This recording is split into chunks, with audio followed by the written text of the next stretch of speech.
Snowflake is an interesting AI stock to consider. AI is built on data, and Snowflake is one of the most prominent data companies with some of the fastest growth among any data company right now. What's more, Snowflake is growing profitably, and its cash flow from operations are improving nicely. But is the stock a buy at current prices? I'll answer that question in this video, looking at Snowflake's revenue growth history, its operating margin, its returns on invested capital, and then sharing with you my proprietary calculation of its discounted cash flow valuation. I'll also look at valuation based on a forward price to earnings and price to free cash flow basis. I'll bring all of that together and answer the question if Snowflake stock is a buy, hold, or sell at current valuations. I want to thank the Motley Fool for sponsoring this video. Visit fool.com/Parkev for the 10 best stocks to buy now. Looking at Snowflake's revenue growth history, one thing stands out, most notably, and that is the deceleration. Snowflake's revenue was growing at over 100% in 2021, and that has slowed down considerably. That being said, its most recent quarter, it grew revenue by over 27%. That's a robust growth rate that I think any investor would be happy with if Snowflake can level out at these levels instead of continuing to experience deceleration. One thing I look for to forecast Snowflake's revenue in future quarters and future years is the company's net revenue retention rate. In the fourth quarter of fiscal year 2025, which was its most recent quarter that ended on January 31st, 2025, Snowflake reported a net revenue retention of 126%. And what that means is that existing customers that stick with Snowflake in the second year spend 26% more with Snowflake than they did in their first year of service with the company.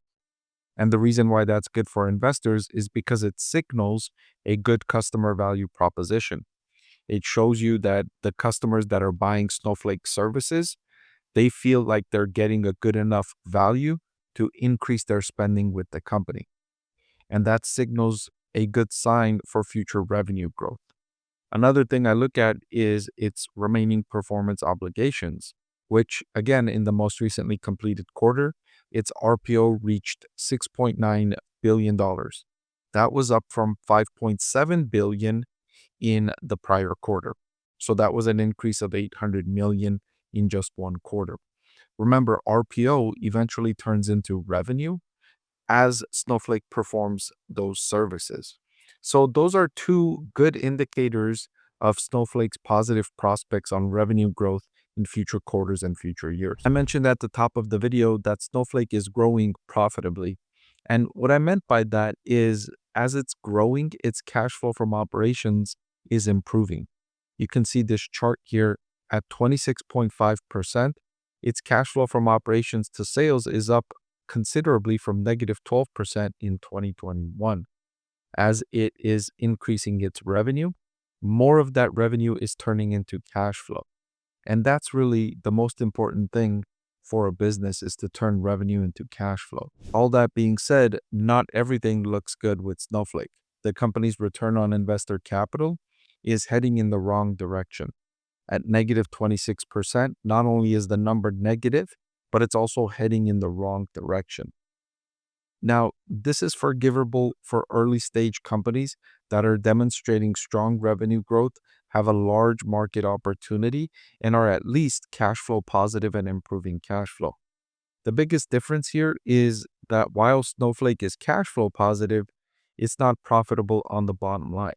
And the big difference there is that Snowflake uses significant amounts of stock-based compensation, which is a non-cash expense, and that can dilute shareholders, meaning the more shares outstanding means the net profit when it eventually, or if it eventually hits profitability on the bottom line, those net profits will need to be split among more shareholders and thereby reducing the earnings per share.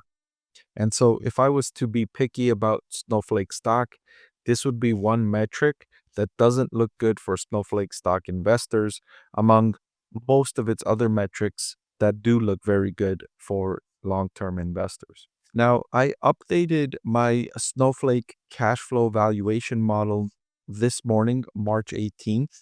And when I updated my cash flow model, the analysts on Wall Street that are following Snowflake stock, they upgraded their forecast for free cash flow for this company for the next 5 years. So after I incorporated the higher free cash flow expectations, my intrinsic value per share for Snowflake stock increased meaningfully. I previously had this stock on an intrinsic value basis valued at around $150. But after these upgrades, the stock is now intrinsically worth $210 per share.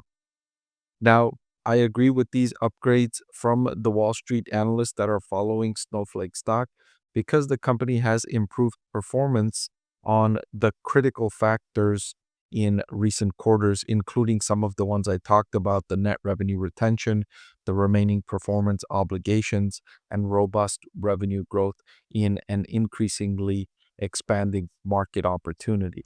When I look at valuation on a forward price to earnings basis of 98, the company's stock looks rich on this basis.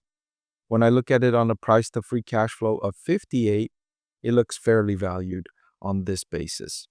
So Snowflake is definitely a premium company that deserves a premium valuation. It operates an asset-light business model in a market that's growing, and the company has strong customer value proposition numbers. Competition is not fierce in this category. What I mean by that is that they're not competing on price. The competitors are not lowering price, competing with each other head to head, trying to gain market share. It's innovation-based market competition, which is good for investors. And finally, it's operating in the AI market, and the AI market is expected to expand incredibly over this next decade. So all that being said, do I think Snowflake stock is a buy, hold, or a sell? I think at current valuations with its current prospects, I think this stock is a buy. But I'll note here that it's one of the riskier buys I have because of the premium valuation and the growth dependent valuation. Snowflake is for risk tolerant investors that are looking for something that has high risk and high reward. Hey everyone, I'm excited to announce that my book is finally available for sale. I've been working on it for more than a year now, so I'm really excited to finally share this with you now. It goes through my framework for evaluating stocks. Some of you often ask why I like this stock or why I like the other stock, and this framework provides you the things that I look at when I'm evaluating stocks. I've added the link in the description below.